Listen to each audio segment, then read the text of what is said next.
अब भोजपुरी के आदमी हो के भोजपुरी के, अब हमारा मौसी के लड़का तक यूट्यूबर नहीं खे, हमारा फुआ के लड़का के यूट्यूबर नहीं खे, हमारा फुआ के लड़का के हमारा मैनेजर नहीं खे, हमारा चाचा के लड़का के ऐसे नहीं खे हम आके केहू के बारे में उल्टा सीधा बोल दे। अभी तक ले शांत रहनी है, लेकिन अब सर से ऊपर जाता रहो तू लो, तो तनी औकात में रह लो अपना तू लो।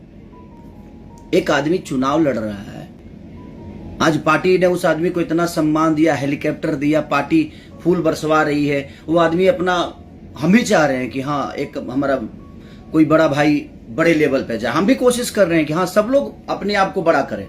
आप अपनी तारीफ करिए, लेकिन अब जहां तक लगा लो चोर बताई चोरी गिना दी, बेमतलब के बात मत कर। जब से खेसारी भैया और पवन सिंह के गाने एक दूसरे के गाने से मैच हो गए थे, तब से खेसारी लाल यादव के ऊपर कुछ लोग ऐसे भी थे जो लगातार आरोप लगाते हुए आ रहे थे। तो आज फाइनली खेसारी भैया ने उन सबको खुलकर जवाब दे दिया है। जी हाँ, आज खेसारी भैया ने उन सभी लोगों को खुलकर जवाब दिया जो लगातार खेसारी भैया के ऊपर आरोप पर आरोप लगाते हुए आ रहे थे।